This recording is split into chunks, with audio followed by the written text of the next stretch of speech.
Sveiki akvariumistai. Anksčiau ir vėliau, nori nenori, ateina toks laikas, kai tenka pagalvoti apie akvariumo restartą.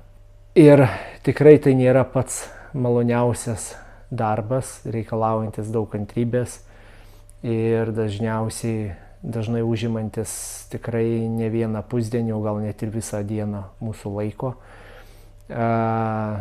Todėl šiandien norėčiau trumpai aptarti pagrindinės priežastis, kodėlgi reikalinga daryti akvariumo restartą. Šiaip jau mano tas akvariumas, kuris yra už nugaros, jam yra 3 metai ir literatūros duomenimis tai būtų jau turbūt pats laikas daryti restartą. Tačiau restartas daromas turbūt ne dėl to, kad vadovėlyje tai prašo ar ne, o dėl to, kad kažkas mūsų tiesiog pradeda nebetenkinti tame akvariume. Taigi pirmoji priežastis gali būti labai paprasta, tiesiog mūsų nebetenkina akvariumo vaizdas. Mes norime kažką tai keisti su akvariumu, vadinamoju to landscape'u arba lietuviškai kraštovaizdžiu, galbūt sumontuoti kažkokias naujas dekoracijas, galbūt išrauti augalus ir susodinti naujus ir taip toliau, taip toliau. Tai yra tiesiog grinai šitie grožio estetiniai dalykai, kas tikrai normalu, kad po 3 metų atsiranda noras kažką tai pakeisti. Antroji priežastis yra daug rimtesnė ir svarbesnė nei kad šitie estetiniai dalykai, tai yra natūralus vandens senėjimas, nes puikiai suprantat, kad vyksta natūrali vandens kaita, didelė dalis vandens nugaruoja garų pavidalu, o tai yra ne kas kita kaip distiliuotas vanduo. Ir tai, ką mes įpilam atgal į akvariumą iš čiaupo, geriausiu atveju sumaišę su osmoso vandeniu, tai yra toli gražu nedistiliuotas vanduo, todėl įvairių druskų ir cheminių medžiagų vandenyje nuolat kaupėsi ir daugėja. Ir aš čia šneku ne apie tik tai tas maistmedžiagas, kurias mes galim išmatuoti, tai yra azotas, fosforas, bet daugybė vis kitokių druskų ir junginių, kurios įtakoja tiek vandens pH, tiek KH, tai yra karbonatinį kietumą ir dar eilę įvairių cheminių procesų. Ko pasiekoje augalam tampa ne visai geros sąlygos augti ir tas vaizdas, kurį mes turime akvariume, dažnai pradeda nebedžiuginti.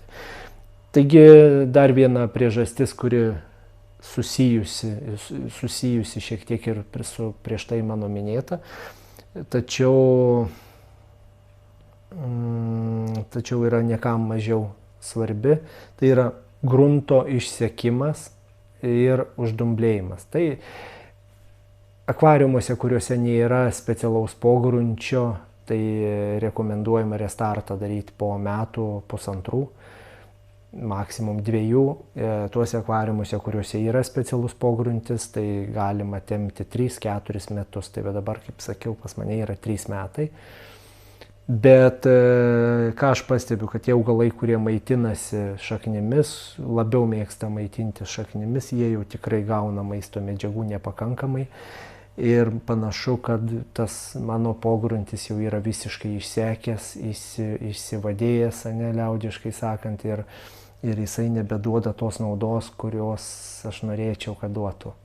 Taip pat prasidėję yra uždumblėjimo, rūgimo, netgi pasakyčiau puvimo procesai, kada į grunto tarpus prisipildo per daug dumblo, per daug augalų, visokių atliekų ir taip toliau, tai vanduo nebecirkuliuoja tuo gruntu, nebecirkuliuoja automatiškai deguonis, automatiškai tos pačios maisto medžiagos su vandeniu nebegali patekti prie augalų šaknų ir neretai, kaip ir sakiau, prasideda dar ir rūgimo, puvimo procesai, ką galim pamatyti iš kylančių burbulų, kurie kyla iš po grunto, susidarančių oro burbuliukų, tai yra tiesiog dujos, kurios susidaro vykstant tiem puvimo, rūgimo procesam. Tai čia yra jau žymiai rimtesnė priežastis, nes jeigu tą vandens senėjimą mes dar galim kažkiek tai įtakoti vandens keitimu, tai uždumblėjusio grunto ir praradusio savo visas gerasias savybės grunto mes negalim pakeisti nepadarę akvariumo restarto. Tai vat, ir suma sumarum, tos vat, visos priežastys, ką aš išvardinau, duoda nekontroliuojamus, tiksliau sunkiai kontroliuojamus, nes ir fosforo, azoto kitimus, ko pasiekoje vyksta neprognozuojami dumblių šuoliai ir, pažiūrėjau, pas mane yra problemų šiek tiek su klodofora, tai yra siūlinių žaliadumblių. Tai kai jau nebeįmanoma susitvarkyti kitais metodais, tuomet rekomenduojama daryti akvariumo restartą. Čia labai prašau ypač naujokų nepasimauti ant šito pasakymo, kad jeigu atsirado dumbliai, reikia daryti restartą. Tai čia galioja tik tai tuose akvariumuose, kuriuose yra tos mano jau minėtos priežastys, tai yra senuose akvariumuose. Naujose akvariumuose, jeigu pas jūs po mėnesio, po 2 prasidėjo problemos su dumbliais, tai nereiškia, kad jums reikia daryti restartą. Tai yra kitų metodų, priemonių, kaip tą galim spręsti. Tai va, o aš ką, artimiausiu laiku ruošiuosi restartui, reikia susipirkti naują gruntą, susipirkti kai kurių dalykų, pasiruošti, pasirengti ir būtinai nufilmuosiu video apie restartą ir po to kelsiu video, kaip ir žadėjau, kas savaitę, kas 2 savaitės su procesais vykstančiais po restarto, kaip įsivažiuoja naujas akvariumas ir su kokiom problemom susiduria naujų akvariumų šeimininkai. Tai va, o jeigu jums bus įdomu, tai iš karto jau kviečiu užsiprenumeruoti YouTube kanalą Mūsų akvariumai ir sekti mus ir nepraleisti naujienų.